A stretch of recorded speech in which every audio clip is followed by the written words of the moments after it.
I'll call this regular workshop meeting of the Jacksonville City Council order.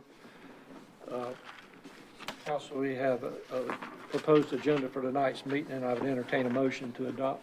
I'm sorry, Mr. Carter. We could move, Mr. Mayor, Mr. Jackson has to leave about 5:45. If you move number 13 and make it the first non-consent item, please, since you're adopting the agenda. Include that in your motion. So moved with the amended agenda, please. Second. We have a motion, and a second, any discussion?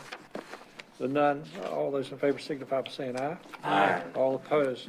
Next, we have the adoption of the minutes and consent items. We have two meeting minutes, May 10th, 2022 special meeting, and the May 18th, 2022 regular meeting, along with 9 consent items. Move approval. Second. All right, any discussion? Hearing none, all in favor signify by saying aye. Aye. All opposed?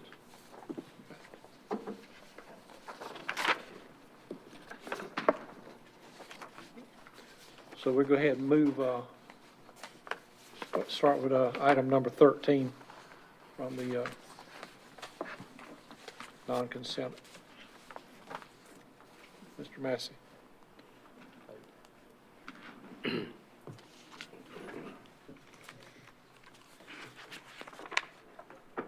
and Council, today we're going to talk about the proposed fiscal year 22-23 budget.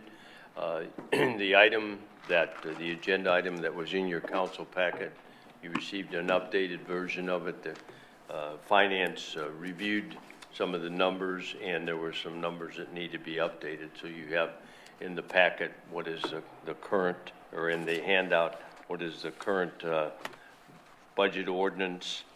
And in addition, we've also given you 3 other documents that are HR documents to go to approve with the budget packet. There are 2 documents that are HR policy documents, and the way we actually document what council has approved is through HR policy documents. And we also, if there's if it's an action involving pay and benefits, we also ask council to approve the procedures we have that impact on pay and benefits. So because council in the budget approved an additional holiday, we've provided an updated policy that adds Good Friday as one of the holidays. And that'll sort of memorialize council's action by approving that HR policy. In addition, we already were using personal days for exempt employees, and council has added an additional personal day, and that personal day will apply to all employees that are eligible. We've got an HR policy that basically acknowledges the fact that we do provide personal days. And with that policy, there's an HR procedure that talks about the implementation. I don't want to go into all the details, but just like with vacation, an 8-hour employee gets 8 hours, so to speak. An employee, for example, in police or fire, they work a different schedule. They have a different accrual rate.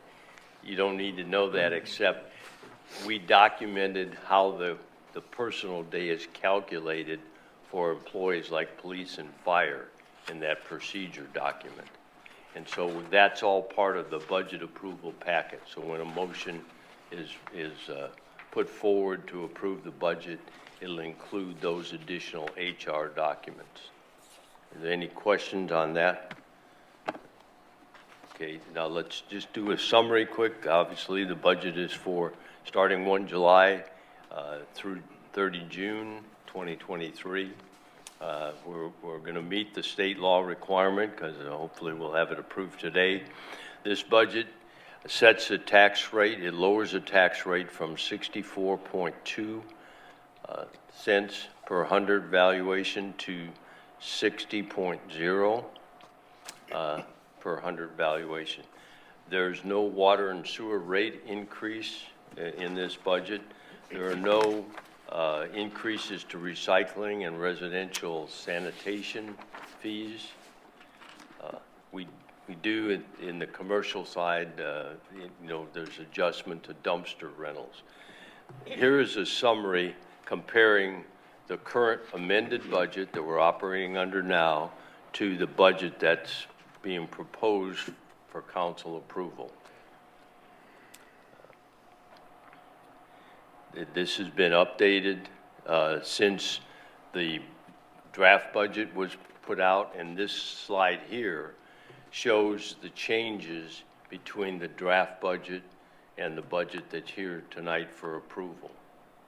And I'll highlight in a minute what resulted in some of the differences to this budget that we're proposing.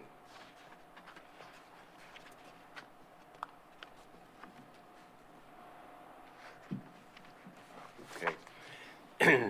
Obviously, it includes the 6% salary increase for all non-STEP employees. It includes funding for salary adjustments for employees in the STEP plan. When the proposed budget was provided to council, the fire department was in the STEP plan, so there was money in the budget that covered changes to their steps. That money has been taken out because the money that's needed to adjust the fire pay is in the salary increase fund, and it's also in the wage adjustment fund. We had a position that was identified to be the project manager for the ERP, and during the budget discussions, we talked about moving that position to the city manager's office. And so we're moving funding into the city manager's budget that comes out of the IT fund. The wage adjustment pool in the draft budget was $400,000. Because of the adjustments made to the STEP plan, that's been increased to $500,000 in this current budget. We decreased the water and sewer rate revenue because we built the budget with the assumed 2.5% rate increase. There is no rate increase, so we moved that revenue from the budget.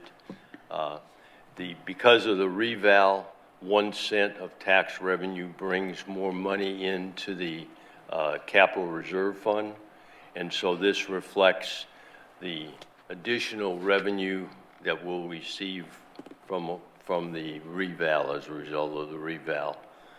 This is something that the 911 board determines as to what reimbursement we're eligible each year, and this year we're eligible for less, $287,000 less.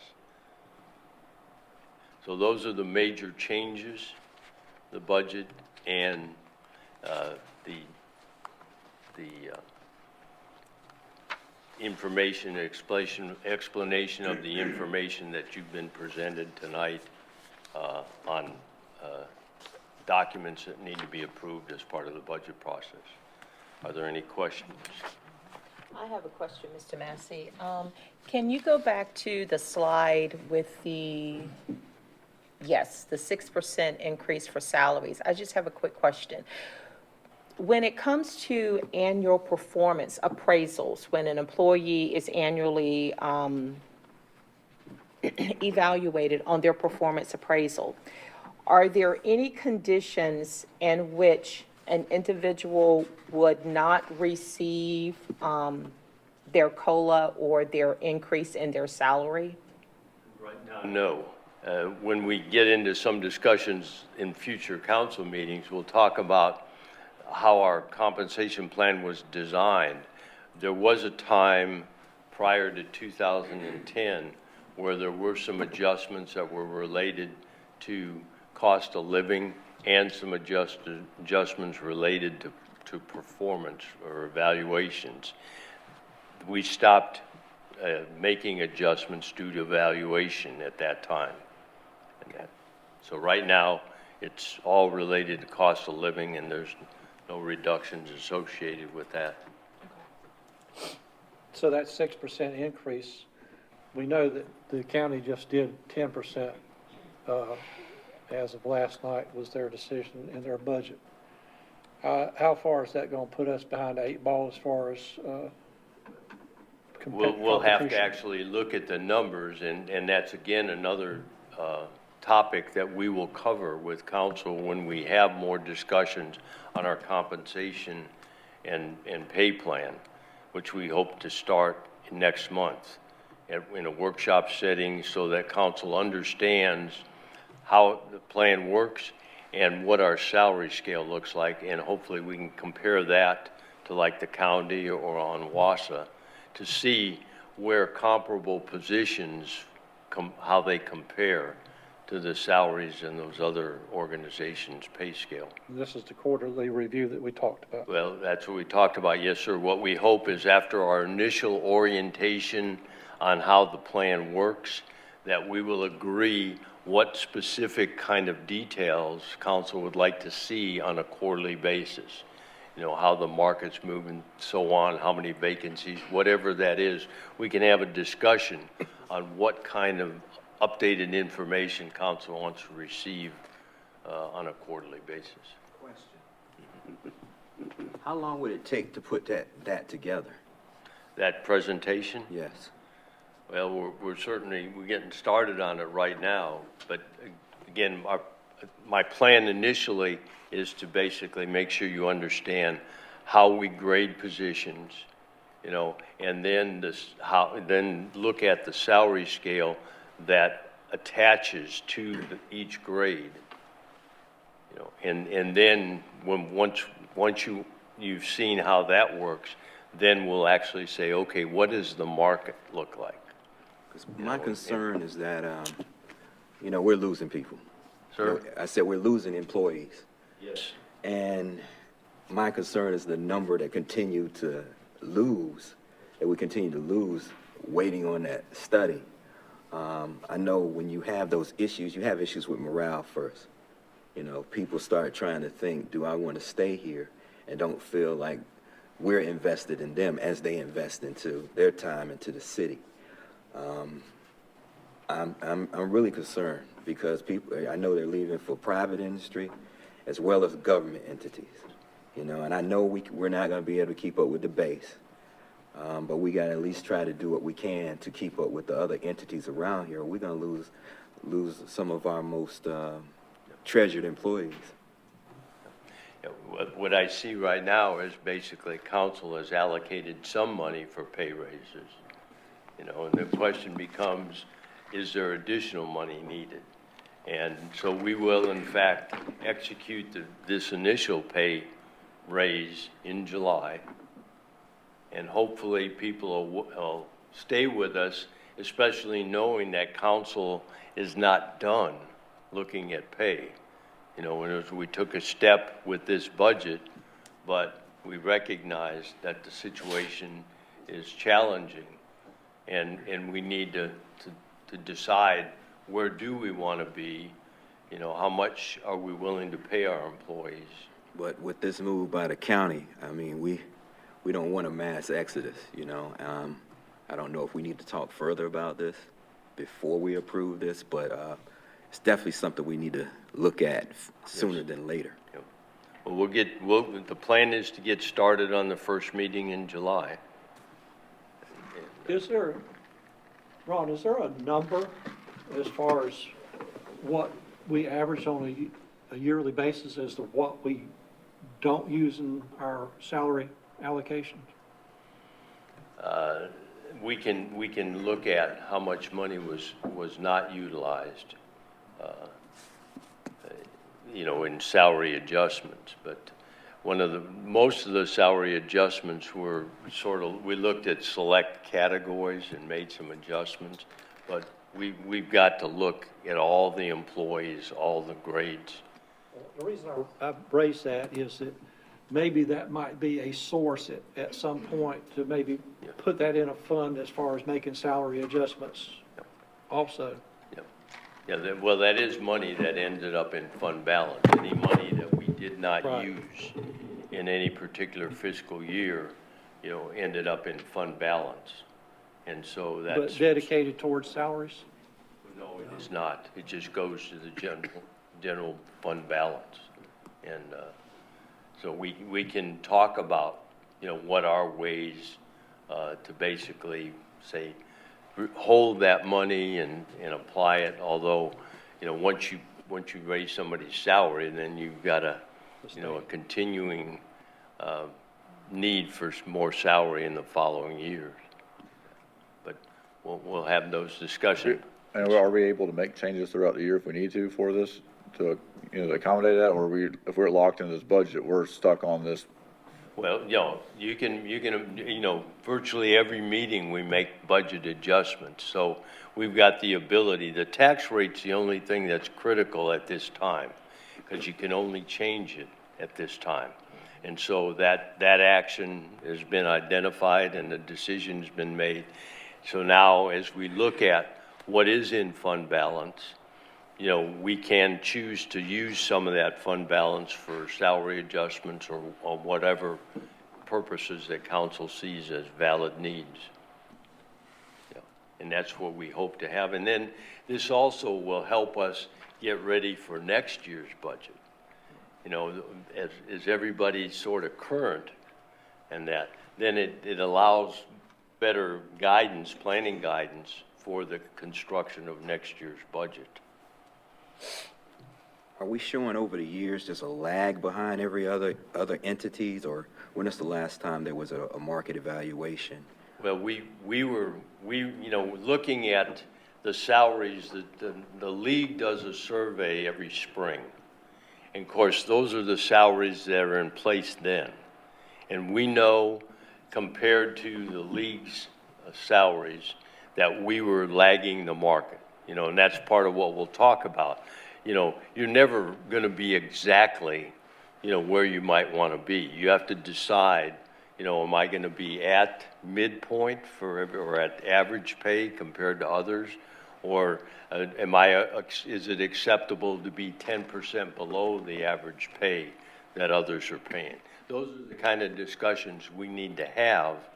And then using objective information, then we can calculate how much money do we need to move our employees to the point we want to be. And those are discussions that we really haven't had, and are very important discussions, we think, in managing our compensation plan. And those are the discussions we're going to start in July. I'd like to know where the fire department, I know since we moved them off the step plan, we didn't really have a separate discussion about it, the impact. And I know we gave them basically a 6%, but we know that that's not near enough. And, Yes. and I know that you've got that adjustment pool, and I understand that's where you're going to make adjustments to the fire based on that. That's correct. I'd love to see that as part of the discussions when we get ready, just to, as part of our comparisons. I can tell you that more than half of that adjustment pool will more than likely be used to adjust the firefighters, or to place them into this. Will that be done July 1? Will that take effect just like the rest of them? Okay. What would be the starting salary for a firefighter? What is the, Starting salary? right now, When the change occurs. well, that's what we have to calculate. We'll have to calculate with the 6% and trying to bring it as close to market as we can. I'm concerned, we didn't really have we talked about it generally, but we didn't really have a firm discussion on whether we wanted to be midpoint, median, average. We didn't really have that discussion about the fire department, because they wanted to be out of the step. If they'd have stayed the step, I think we'd have perhaps seen it a little easier, but, No, I agree. so I don't know how you're going to base your decision on the wage adjustments at what percentage, because we, as a policy board, hadn't really set the policy what we want to do. So I'm a little confused what you got in mind, so. Well, we definitely are going to apply the 6%, and then we are going to basically look at market And we'll pick a point that we can take them to start with the funds available. And then that'll be part of the review. Okay. Yeah. And To do all that before we set the tax rate, I think that would make the most sense, because if we go ahead and accept this, then we don't have that number, then I think that messes up in the future. well, it does have an impact, Yeah. but we We were, can still make those adjustments after the Right, fact. we have a fund balance, guys. Yeah. We have an unassigned fund balance. That's our savings account. We can borrow from that savings account until we get to next tax year, if we see we have a need to. But there's sufficient money in our unassigned, fund balance to handle the raises that I think we're gonna need to do. That's just my opinion. That's a good point. But I think waiting, time is not on our side when you're dealing with families that have, they have options with the labor market that's opened up for them to move other places for better salaries. So that's my concern. We start losing more experience, every day because we don't make the right decision in terms of, of their salaries. And once you lose it, you can't get it right back. And we know there's time it takes to get people up to speed when they get a job, especially the different areas of employment that we're dealing with right here. I think Mr. Warden has a good point there as far as the fund balance being a good source for making those adjustments. I mean, Without too much criticism, we're behind the 8 ball because of leadership, guys. Let's fix the problem.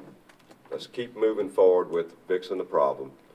We allowed ourselves to get in this position, not criticizing us, not criticizing anybody, just saying the situation has changed, and I think we need to change how we're directing it. I think we've started by saying we want quarterly reviews. I think we're making some changes in a positive direction, and we need to continue to do so. We're not going to fix this. The mess didn't get created overnight, and we're not going to fix it overnight. But again, we should, like you said before, set goals to reach. Yeah, just thinking about how we handled the fire department, we probably should have set some sort of a policy that we're gonna try to be at X percentage of whatever the top of the market, X percentage of the median, the average, whatever. We didn't do that, and I think part of that is because we've not had to do that before and didn't think about it in time. Pay attention to it. So, yeah, it's just one of them things. And honestly, some of this has been slowly building, but then some of it got accelerated tremendously because of what's happening with inflation, so. Are you blaming it on Putin?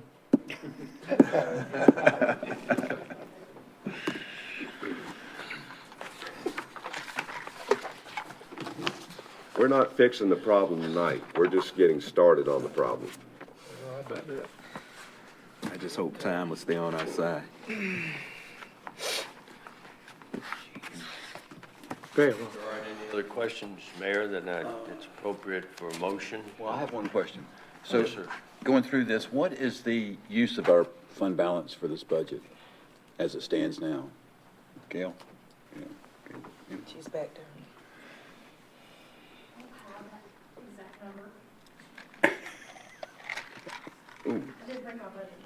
well, we could look in the budget book and see, couldn't we? Well, it's been modified since then, but we can just, where do we start? Oh, when I can give you a close number. Okay. That.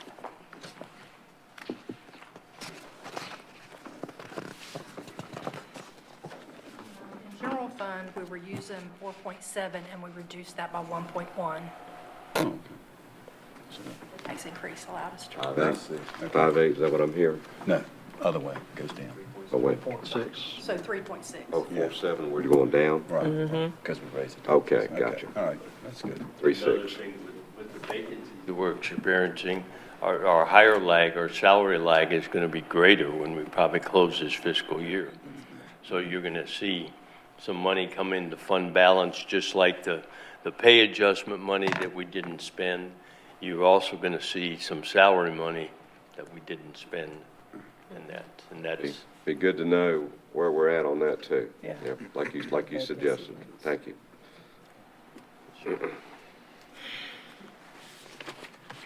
So what are you waiting on, Ron? You're waiting on us to make a decision on the yes, sir, budget, right? that's correct. Okay. Was there anybody else with questions? I like the idea of what Councilmember Warden brought up in terms of where we going forward, but I'm still concerned about where we going tomorrow. Need a motion? Yes, sir. I think for the benefit of the public watching, you can get the sense that this budget, although is going to be adopted, it's not finished yet. There's a lot of movement to be created and looked at in the coming months. But to satisfy the legal aspects of the budget, I make a motion that council adopt the budget ordinance as amended, the amended fee schedule, amendments to the capital improvement plan, approve 2 HR policies and 1 HR procedure that establish a Good Friday holiday and a personal day for all eligible employees, and approve the 6% COLA adjustment for the city attorney. So moved. Second. Okay. Any further discussion? Hearing none, all in favor signify by saying aye. Aye. All opposed? Nay. Thank you. Thank you. Good discussion. Can I just add one thing? Please do. There's a lot of work that goes in preparing a budget with the staff and finance office. And one of the reviews that I've always take comfort in is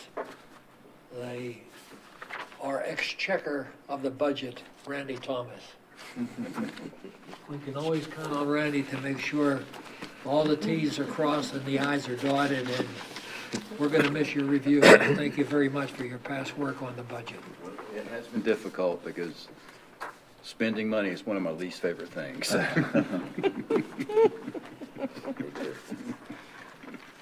Thank you, everybody, for your attention to the details. Now, Mr. Carter's going to bring forward the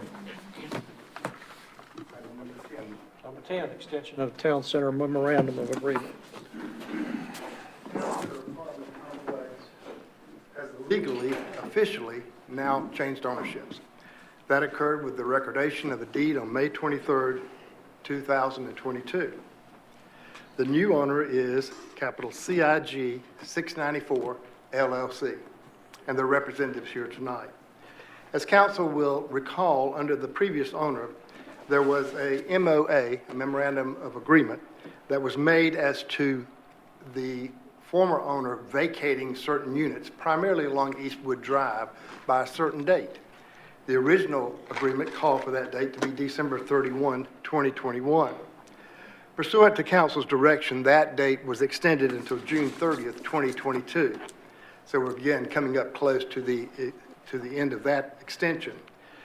Based upon Mr. Jackson at the last meeting, and I've contacted Mr. Brett Reese, who is here this evening, and he agrees that he needs to have an extension to the date of November 30th, 2022. And he's here this evening to give you, council and mayor, the reasoning for that, plus also to bring you up to date as to the status of Town Center Apartments. So, Mayor, if you'll indulge him at this time, I'll turn over the podium to Mr. Reese.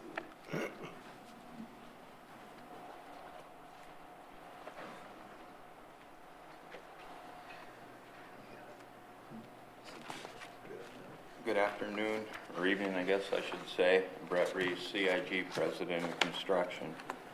When we were handed this property, there was a misconception on the number of people that were affected by the memorandum and how many were there. We do not have time to move those people anywhere. And if we have to stick with the memorandum, the memorandum is a memorandum, so we humbly request that we extend it so we have time to react to this and take care of these people and not get them out on, the memorandum says they have to be vacated. So we're requesting that we get that extension, if that's possible. kind of give you guys do we need to act on that first, or just? You go ahead. Give you guys a quick update of where we're at right now as of Friday. Market rate, the rent, we haven't set that yet. There's a couple reasons behind that. One, we're in discussion with the Section 8 people on how they can help, because we went in as a affordable community, not a low income. And we've got rules we got to follow, and we're talking with the bank. We're trying to get all that worked out. Had a real positive meeting with a regional director from Section 8 today. They've agreed to do video inspections as we have to move people around. I spoke with Danny in the building department. He's going to come by and check them, so we'll be able to expedite that. We are not raising rent when we move these people. Whatever it is what it is, as we're going through this construction process. We changed from where we were at, from 4 phases to 8 phases to accommodate the residents there, so we have time to, we're a team in this, and it's a hot mess, react and try not to displace anyone. As of last Friday, there's 114 units occupied out there. That's the true and actual number. We have, out of that 114, with discussions today on the HUD-VAC program, we have it worked out for all the vets to stay on property, no increases. There was 30 plus evictions filed by previous management. We're not even sure who all those are. We just got to know the eviction filed. We're trying to get to the bottom of that. We have 24 trespassers on site, and we'd met with Mr. Mike and Councilman Jackson multiple times on that over the past couple of weeks to figure out a plan. What we're suggesting there is we're going to try to figure that out in the next 30 days so that we don't displace them and say, hey, you're on the street tomorrow. We don't want to do that. That's not us. So that's where we're at for a quick update. We'll be pulling permits this week. We started cleaning out the units so we can get pest control in before we even go any further than that. Any questions, concerns, comments? Anybody? Just, maybe I didn't hear it. My hearing's not the greatest. How many families are affected by the moratorium or this memorandum right now? Approximately 38. 38. So we were up in the 60s or 70s when we first started this. Okay, now we're down to the 30s. 38 in the affected area. On the Eastwood Drive area, it was 38. The total list of units that were on the list right now, 38. It's, Eastwood's the primary area, but we got these little, the other pieces. I thought it was less than that. Did you think it was less than that when you came in to the No. property? I thought, when Yeah. we took the property over, we were told there's 12. Yeah. That was my understanding too. And that's not even close. And we Yeah. can't just push those people out in the street and say, sorry, the memorandum says you gotta go. Yeah, Mr. Reese, I do appreciate the opportunity to come in and talk to you, and you're looking at other resources and Mr. Mike Nareski to try to move forward. Our concerns is the people that can actually, I'm glad you give an opportunity for the 24 that are kind of, I guess, more like squatters, or you said trespassers, because we don't want anybody on the street, but we understand that we have people that actually have been abiding by the rules and, paying as they should. So our concern is definitely for those folks. And, part of the ideas of the memorandum that for the extension is that we want to make sure those folks are taken care of and not just put on the street. Yeah. But thank you. They're asking to extend till November 30th of 2022, the MOA. So move. Any discussion further? All in favor signify by saying aye. Aye. All opposed? Okay.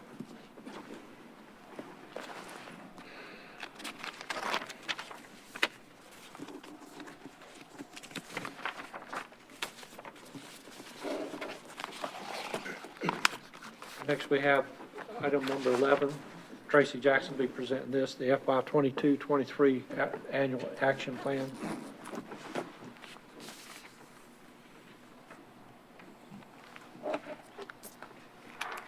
Good evening, Mayor and City Council members. I come before you to give you an update for the annual action plan. As you recall, we usually get our award funding allocation in February, and we go and use that amount to plan and prepare our annual action plan, and we come before you in April for approval and adoption, and so that we can submit it to HUD by May 15th.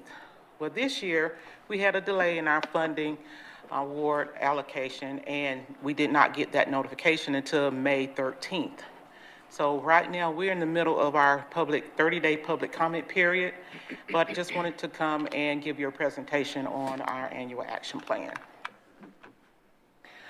HUD goals is to provide safe, decent, and sanitary housing conditions for our citizens. We also have to provide a suitable living environment and expand economic opportunities. The Community Development Block Grant is a program administered by HUD. It provides communities with resources to address a wide range of activities and community development needs. The CDBG Block Grant have to benefit low and moderate income persons. We remove slum and blight, and we have to address an urgent need such as a hurricane or a pandemic. The purpose of our annual action plan is to give actions to our 5-year consolidated plan. We build that plan with activities, outcomes, and we also include a budget in our annual action plan. The planning process includes citizens' input, identifying housing and community development activities. We also get our award notification, and this year it's a little bit over $359,000. We have a program that's a little bit over $231,000, and with those activities and budget, we plan our annual action plan. Over the years, in the last 10 years, our funding has been sort of stable, but prior to that, we used to receive double the amount that is shown. So that amount has been decreased, and it continues to decrease. As of this year, we get a decrease in funding of about $15,000. With our proposed activities, it includes activities such as affordable housing infrastructure, home ownership, and rental rehabilitation for our citizens. Our revenue source include, of course, the CDBG allocation and our program income for a little bit over $590,000 for a total annual budget. With that annual budget, we will fund these activities to include administration, clearance and demolition, some acquisitions, and funding nonprofits. Of course, we have priorities, and our needs outweigh our resources every year. We spend this funding in target areas. Of course, we can use the funding citywide, Country Club Villas, downtown, New River area, and of course, Georgetown.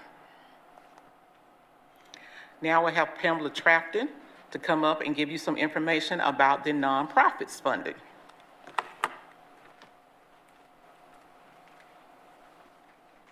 Good evening, Mayor and Council. How's everyone doing? So as Tracy has stated, one of our expenses that we do handle is funding nonprofits. Our nonprofits are organizations that provide services in a cost-effective manner that might otherwise require the city to provide. In planning so, we have a nonprofit conference that happens annually. In the past 2 years, we've had virtual conferences due to our COVID pandemic. This upcoming year, we are planning to be back in person, which is one of the requirements of our nonprofits that are seeking funding from the city with our CDBG funds and our public-private partnership. The planning process begins in December of each year with a funding workshop. This workshop is available for the nonprofits that are interested in seeking funding from the city, and it is a requirement for them to submit an application. The application is submitted in February with the applications reviewed in February as well. And the review committee is part of our Neighborhood Improvement Services Advisory Committee. With the annual action plan being approved in April, usually, this year it will be approved in June so we can submit it for July. We are seeking the recommendation for the funding of the following organizations for our Community Development Block Grant. We have Onslows Women's Center, who was previously funded this fiscal year 22 at $20,000, requesting the same $20,000. The recommendation from the committee was $20,000. Onslow Community Outreach, who is currently funded, requested $20,000. We are recommending $20,000 as well. And we have a new organization, Philippians Place, that has applied and has been recommended to receive $10,000 in funds as well. Our public-private partnership, Pierce, is previously funded at $3,500, requested $10,000, recommended $10,000, and Pretrial Resource Center, previously funded and recommended for $9,000 as well. The next steps that we are looking after tonight is once the adoption and approval of fiscal year 22-23 annual action plan. This will include the reviewing committee's recommendation for fiscal year 23 for consent on our June 21st council meeting, as we are currently in the process of our public input on our annual action plan. After the approval, we'll submit to U.S. Department of Housing and Urban Development with a deadline of July 11, 2022 for submission.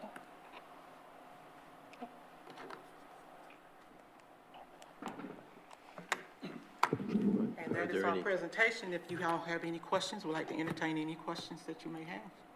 Just a quick one. Philippian Place, the new one, what's their mission? Homeless? Do you know their ministry? Yes, sir. They are assisting homeless, and they are providing rapid rehousing as well to help those homeless. Okay. And they do have access to the homeless management information system, so it can input and add our numbers to that management system that's approved by HUD. Other questions? Pam, Tracy, thank you very much for the presentation.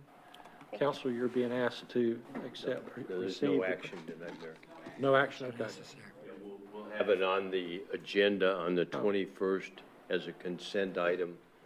You know, we can't approve the affirmative or the annual action plan before the 30-day comment period ends.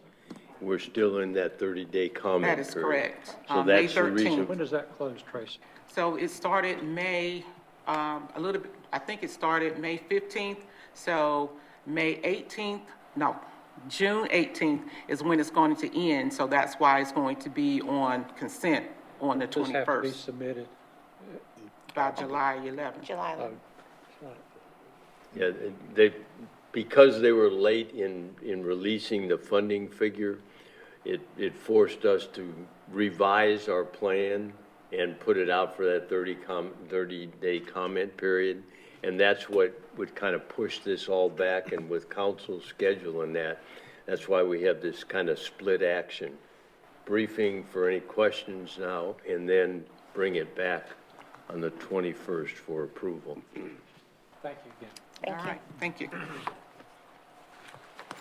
It may be a good time, Mayor, for me to remind council that there is no first meeting, because it would be on July 5th. That's always, the first meeting in July has been canceled. However, your only meeting as far as a regular meeting is July the 19th. But do not forget, July the 12th, there will be a special closed session meeting for council and reviewing some applicants for the city manager. And then your next one will be August the 12th. Commit that to your calendars. July 12th and August 12th. Yes. We don't have a time yet, but we'll be back in touch with you about that. Item number 12, and this is award for the bid award for the marina restrooms and shelter pavilion. Good evening, Mayor, City Council. The title is a little deceptive. Originally, we had this planned as a bid award for the Marina Pavilion. Unfortunately, we have changed our recommendation, but I'll go over that in just a few moments. Just to give you a little bit about this project, the city purchased Ker Street Marina back in 2016. We implemented a project where we constructed boat slips and a pier out into the river.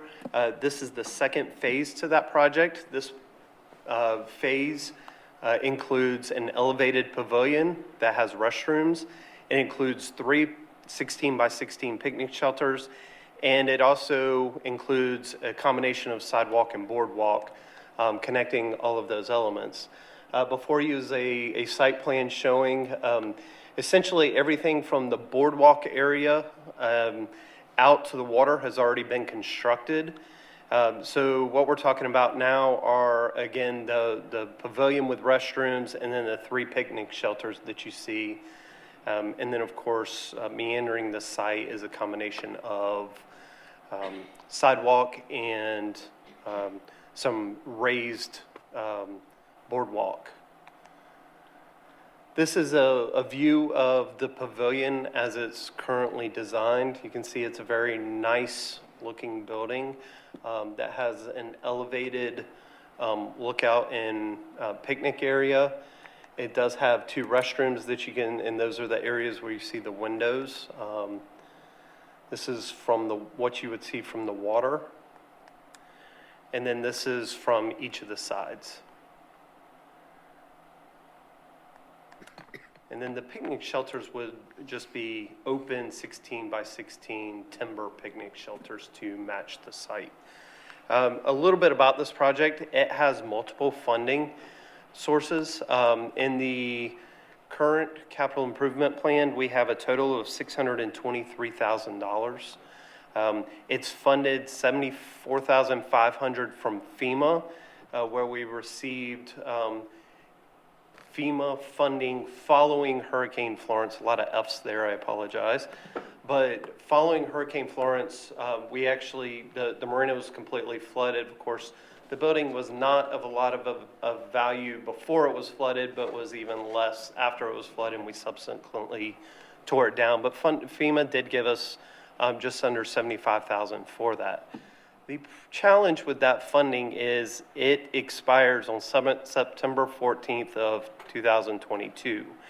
As you can imagine, that does not leave us a lot of time.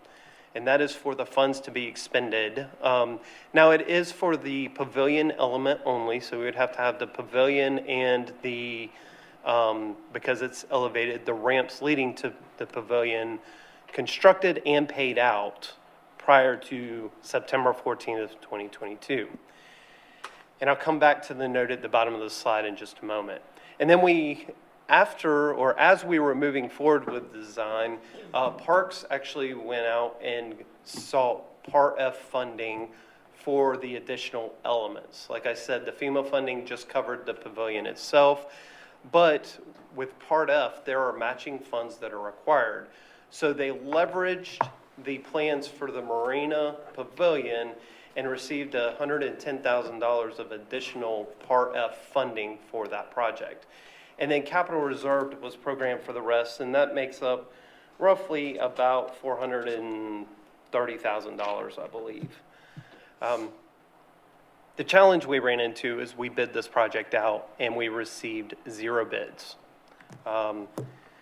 which meant that we had to go back out and rebid the project. The good thing about rebidding the project is the initial bid required a minimum of 3 bids to open. We did not receive any, but on a rebid, we had to have a minimum of 1. Well, that's how many we received. We were hoping for very close numbers to our project budget. Unfortunately, the total bid came in at $935,000. And in addition, they were very upfront and told us that they were very concerned that they would not complete the Marina Pavilion portion by September 14th, primarily because of material delays related to the current economic place that we are. So, and as you'll recall, the Jacksonville station was held up for months because of doors and windows. Very much the same thing here. In addition, the other fixtures that would go into the restroom portion are also a challenge to get. So with that, while the title said that we were looking for an award, we think at this point the best thing is to probably reject the bids, look at the elements again, and re-advertise. We did talk to several of the bidders that did not, we did have additional plan holders. We did talk to them. And there were some that were challenged to get quotes from subcontractors because of the amount of work that they currently have. But anything we do does create challenges with the September 14th deadline. And you'll see that it says that an extension has been requested. That's not factual. It would have been if we would have anticipated moving forward with the award of the bid. We feel that it's very important to have, we felt that it was very important to have a bid in hand so that we could go to them and say, we are moving forward with this project. We need additional time. Here's the bid that we have. It'll be awarded. We'll have a contract. Unfortunately, we don't foresee that happening. Gail and I have spoken. We don't mind going and requesting an extension. We will obviously do that. But at this time, we would recommend that you reject the bids. What deadline do you have on the part of grant? I don't know that there is it is much further out if there is one.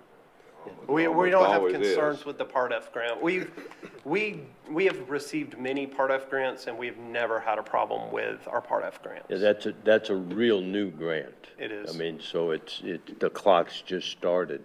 The other thing, though, is that part of the match for the Part F grant really is the other work that's being done on the site. So it's kind of like, okay, if we don't build a pavilion, then we aren't meeting the terms of the Part F grant. But one of the big considerations is that if council believes that this is a good thing for us to build down there, and staff certainly does, it's a nice amenity and it sort of finishes the site there, then there's a chance, even if we request from FEMA an extension, that they might not approve it. But see, we wouldn't, request the extension until we sort of had a contract in hand and knew more specifics about the completion date and that. So if the FEMA money expires, then that just means that we'll have to contribute more of our funds to complete the project. So that's part of, okay, it's no question we're going to reject the bid, because it's really way over the estimate. But then the question is, okay, are you willing to basically award a contract with the possibility that FEMA might not extend the completion date and therefore have to supplement the project or replace the FEMA funds with local funds? So that kind of two things, allow us to reject the bid and give us guidance on moving forward. I think we should just put this project on hold for a little while. I mean, that seems like a lot of money to spend on the pavilion, almost close to $1 million. I mean, I don't know. I feel like we have a lot more things to spend money on than this right this second, personally. I think I'd just say we just put it on hold till maybe construction at some point maybe calms down. I mean, I don't know if that ever will happen, but, at least gives us a little bit of time to kind of readjust. I mean, so that's just my personal opinion. What are you going to consider your standing with the recreation people of Part F too? I don't think they would look too kindly upon us turning down the grant. But can we not use that money for a different project? Does it have to be strictly for this one? We're not talking turning down the Part F grant. We're just, I know there's a deadline. They almost always have a deadline. I'd be interested in knowing, usually it's 2 years or so, but I'm just curious, but I just don't think at this present time, with the financial pressures we're under, to make sure that our wages are kept current and competitive, that we need to be pulling an additional $400,000 out of general fund at the present time. I think it's a great project, but I'm with Logan. I just don't think that it's worth $1 million to us right now. Yeah, I just think the timing is kind of off. Timing's Right now, we've got in the CIP, we've allocated 438,000 plus from the capital reserve fund towards this project budget, in addition to the 110 from Pardiff and This is coming out of capital reserve and not out of the general fund. That's correct. Okay. Still.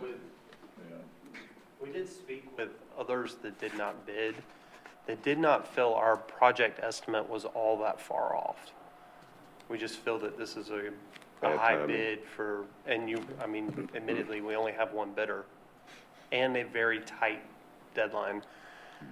One of the advantages with the Part F grant, we can certainly go back and pull the deadline, but in many cases, the Part F grant is given with schematic plans, but not full design plans.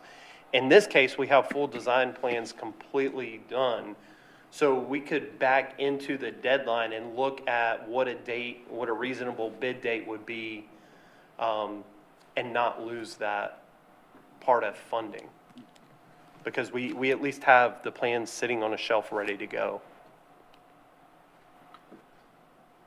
You wanna say, like, review in about 6 months and see if the environment has changed a little bit financially? Maybe, there's not a whole lot you can cut out of it, but I mean, maybe, if we were still serious about it, maybe do away with some of the sidewalks. We could self-perform that with our streets crew at some point in the future. The shelters are something we don't necessarily have to have right now. The bathrooms is really the thing we need downtown. We need them, but I'm just not sure timing is just right.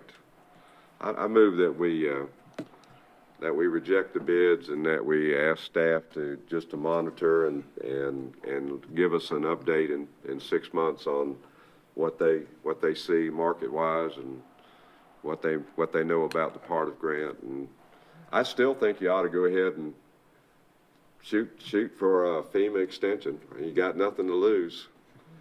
So that's what I'd recommend. Go ahead and go for it and just see what you can get out of it.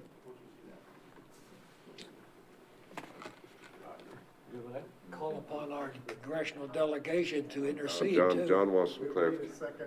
Second? You're right about that. Any further discussion on it? All in favor signify by saying aye. Aye. All opposed? Okay, motion carries. Thank you. Thank you, Wally. Just give you an update here. The FEMA funds are good for 3 years. I'm sorry, not the FEMA, the Part F funds. 3 years? Yes. That's good news. That keeps us in the I ballpark. think that gives us a good window to get this project complete. I hate to give up $110,000, but Like you say, there's a chance that maybe some cost will come down, over a 6 month period. Well, at least let's hope so anyway. construction does this, and their costs, so, and their business, so. Okay, I think that takes care of all that business, correct? Okay.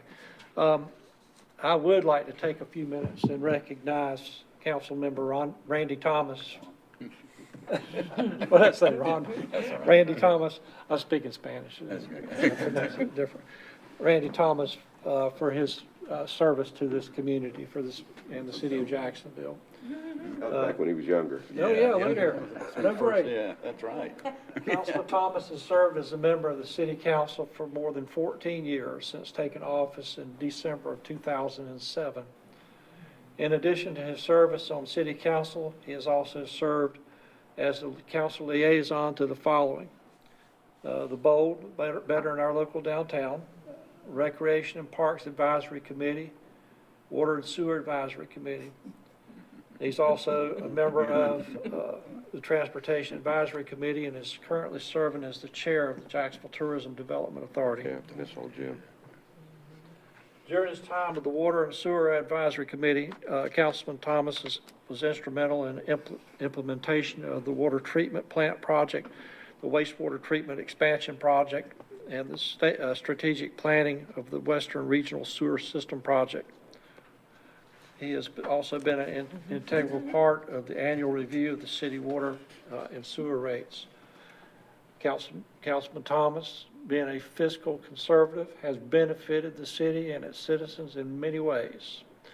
And I'm very proud to present to Councilman Thomas with this plaque and a lapel pin. I don't see a lapel pin, but we'll get you one. I've got plenty. And on behalf of the council and the citizens of the city of Jacksonville, thank you very much for the years that you've dedicated to the city, Randy. You've been a friend for a long time, and I know that you'll stay active in the community. I'll be around. You know, you're a Jacksonville Yeah. native just like myself, and ain't many of us, but That's right. there's a few of us. Well, I'll read the plaque here. It says, "For your leadership to the community in making Jacksonville a better place to live, work, and raise a family, and for your contributions to local government as a city council member of the city of Jacksonville and as council liaison to BOLD, TDA, the Recreation and Parks Advisory Committee, Transportation Advisory Committee, Water and Sewer Advisory Committee. Thank you so much for your service."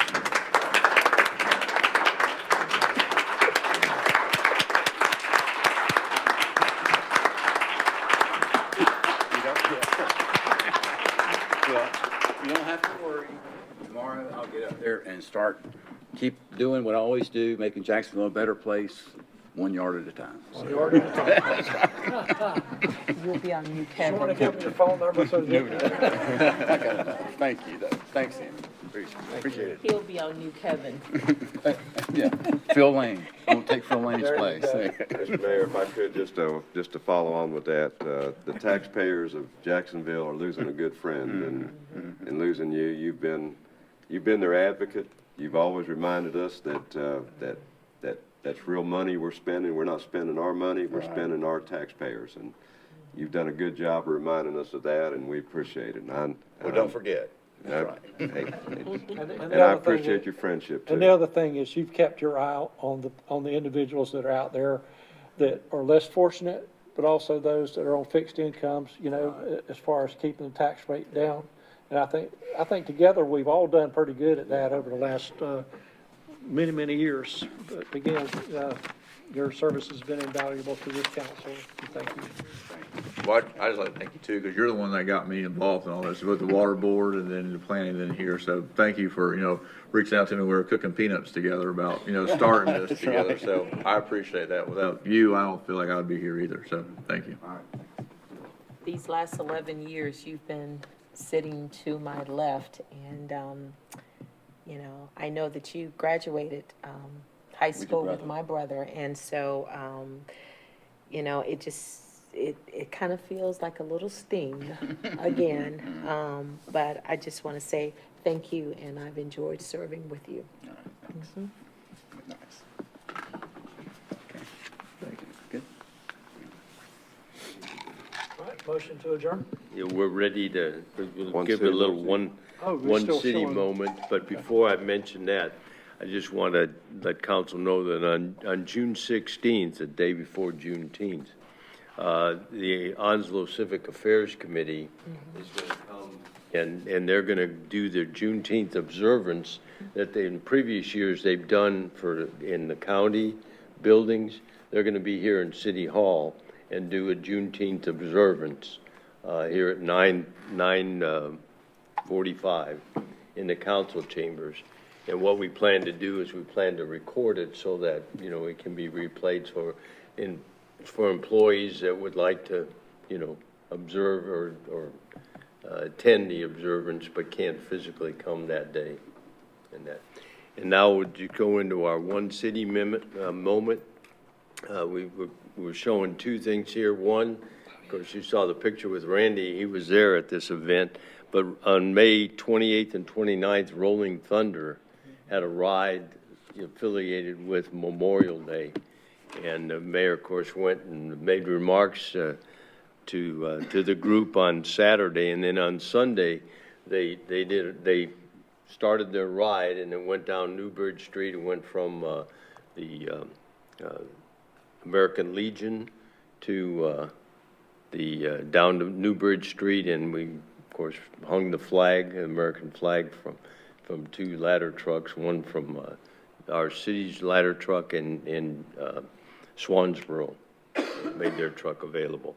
And that was kind of a good event that TDA supported, the advertising, because it brought, I counted 162 bikes in the parade, and that, so that, you know, and many of them did come in from around the area. This was sort of a regional event. And the other thing that occurred on Memorial Day is staff was involved in supporting the Memorial Day ceremony, which was held over in Lejeune Memorial Gardens, in the vicinity of the Eagle Globe and Anchor and the Museum of the Marine site. And that was another good community event. Normally it's held in the Veterans Cemetery, but because of construction there this year, they had to find an alternate location, and this turned out to be a good location. And that's it, Mayor, thank you. Now, motion to adjourn. Second. You got a second? All those in favor? Aye. Those opposed? I voted in favor of it.